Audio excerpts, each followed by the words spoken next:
बच्चों, आज हम प्रतिशत करेंगे। प्रतिशतता, परसेंटेज। प्रतिशत का अर्थ है प्रति सैकड़ा, यानी कि 100 पर जो हम बताते हैं उसे प्रतिशत कहते हैं। इसे फीसदी भी कहा जाता है, तो प्रतिशत को कई लोग फीसदी भी बोलते हैं।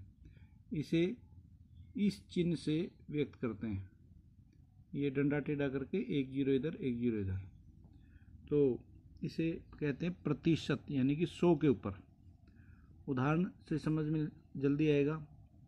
जैसे भारत में 35% लोग गरीब हैं, इसको फीसदी भी कह देते हैं। भारत में 35% लोग गरीब हैं। इसका क्या मतलब हुआ? इसका मतलब हुआ कि 100 में से 35 लोग गरीब हैं। अब भारत में 100 लोग तो नहीं रहते, भारत में तो करोड़ों लोग रहते हैं, लेकिन ये एक समझाने का तरीका है कि भाई कितने गरीब हैं। तो 100 अगर हैं तो उसमें से 35 गरीब हैं, तो इससे बात सही से समझ में आती है। एक और उदाहरण लेते हैं। रीत कुमारी ने 80% अंक हासिल किए। रीत कुमारी कोई लड़की है, उसने 80% अंक हासिल किए। इसका मतलब 100 में से 80 अंक हासिल किए उसने। अब इसको कैसे सवालों में कैसे इस्तेमाल होता है? जैसे एक कटोरी में 50 अंडे थे, इनमें से 10% अंडे टूट गए। बताओ कुल कितने अंडे टूटे? तो कुल अंडे थे 50, इनमें से कितने टूटे? 10%। ध्यान रखना, 10 अंडे नहीं टूटे, 10%। 10% का मतलब है 100 में से 10, लेकिन अंडे अपने पास कितने हैं? 50। तो हमने पीछे इकाई विधि कर ली है, तो इकाई विधि से इसको निकालते हैं। जो निकालना हो वो इधर आता है बराबर के। 100 में से अंडे टूटे 10, अगर 1 है तो कम के लिए भाग 10/100। तो अंडे हमारे पास 50, तो ये आ जाएगा 10/100 गुणा 50। तो 0 से 0, ये 0 से ये 0, तो 5 अंडे टूटे। तो इस सवाल को कोई इस तरीके से भी पूछ सकता है कि साबुत अंडे कितने बचे। तो जो साबुत अंडे आप यहाँ लिख सकते हो, साबुत अंडे कितने बचे? 50 में से 5 घटा दो, 45। एक सवाल है, रीना का मासिक वेतन 25,000 रुपये है। कोई रीना नाम की कोई औरत है और हर महीने उसको 25,000 रुपये वेतन मिलता है। वह 20% बचत करती है, इसमें से वह 20% बचा लेती है। उसकी कुल बचत बताओ।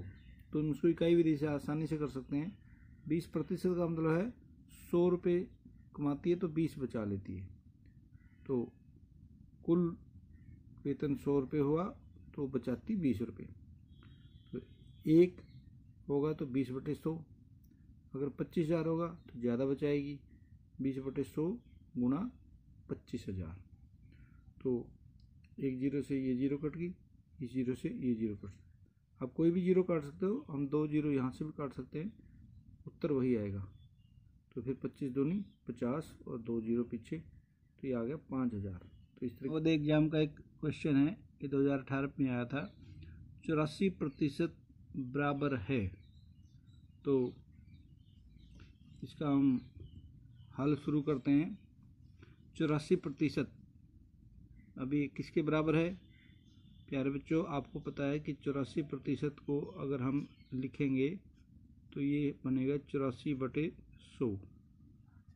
ठीक है, तो लेकिन ये तो अपने यहाँ कहीं पे भी है नहीं, तो फिर हम इनमें से देखते हैं कि इनमें से कौन सा हो सकता है। छोटा करके इसको 2 से भाग कर देते हैं। 2 चुके 8, 2 दूनी 4, नीचे वाले को भी 2 से भाग करेंगे, 2 पंजे 10, 0। तो हम देखते हैं कि इसका एक हमें तुल्य भिन्न प्राप्त हो गया, 42/50। ठीक है, तो 42/50 इसमें कहीं नजर आया आपको? ये रहा। तो इसी तरह एक 2016 का एक नवोदय का क्वेश्चन है। 16 से 2/3% का समतुल्य मान है। ये 4 विकल्प है अपने पास, तो इसमें से कौन सा ठीक है? देखते हैं हल करके। 16 सही 2/3। अब आपको पता है ये मिश्रित भिन्न है, मिश्रित भिन्न को साधारण भिन्न में हम बदलते हैं। तो कैसे करेंगे, इसको हम कर देंगे गुणा और जो आएगा वो इसमें प्लस कर देंगे। तो 16 × 48, 48 में 2 जोड़ दो 50, ये आ गया 50/3%। आपको पता है प्रतिशत का मतलब है बटे 100। अभी तो पहले ही बटे में है तो बच्चे इसमें परेशान हो जाते हैं कि आगे क्या करें। तो 50/3 इसके बटे में है 100। अब ये इसको आसान कर लेते हैं। 50/3 गुणा 1/100। हम ऐसे भी लिख सकते हैं इसको, समझ आ गया। तो ये 50/3 तो है ही हमारे पास, तो इसके बटे 100 करना है तो गुणा करके 1/100 लिख दो, क्योंकि 100 हमने नीचे लिखना है। फिर आसान है इसको हल करना। 0 से कट गई 0, 5 × 5, 5 दूनी 10। इस तरह से हमारा आ गया 1/3 दूनी 6। तो इनमें से 1/6 ये हमारा सही उत्तर है।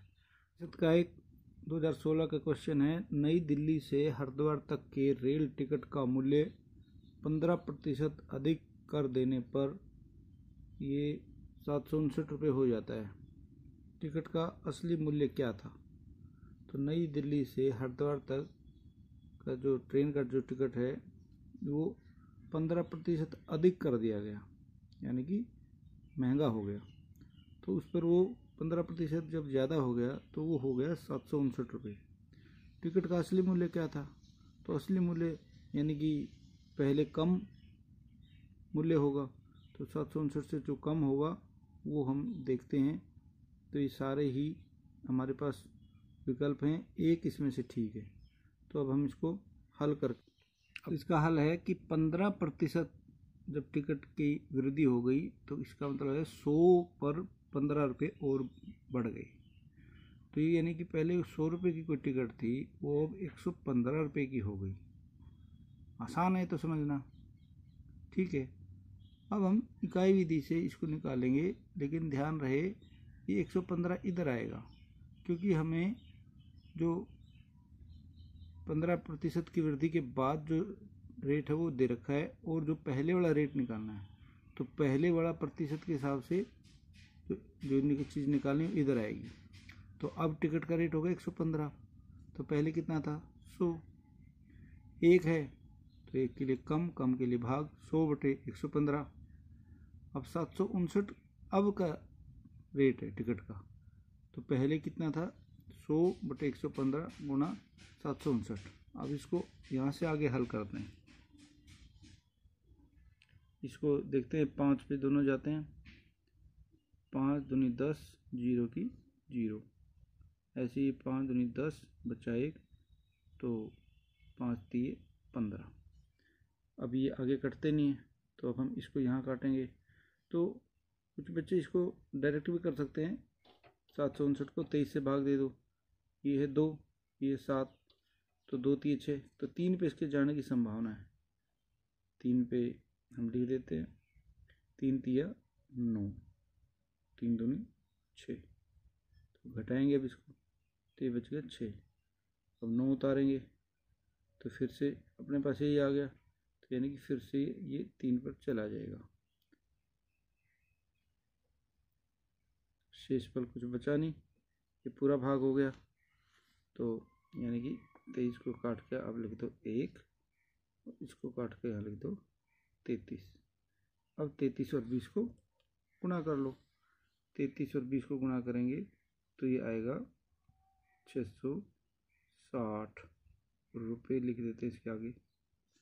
तो यही हमारा उत्तर है। पहले 660 रुपये की टिकट थी जो 759 की हो गई।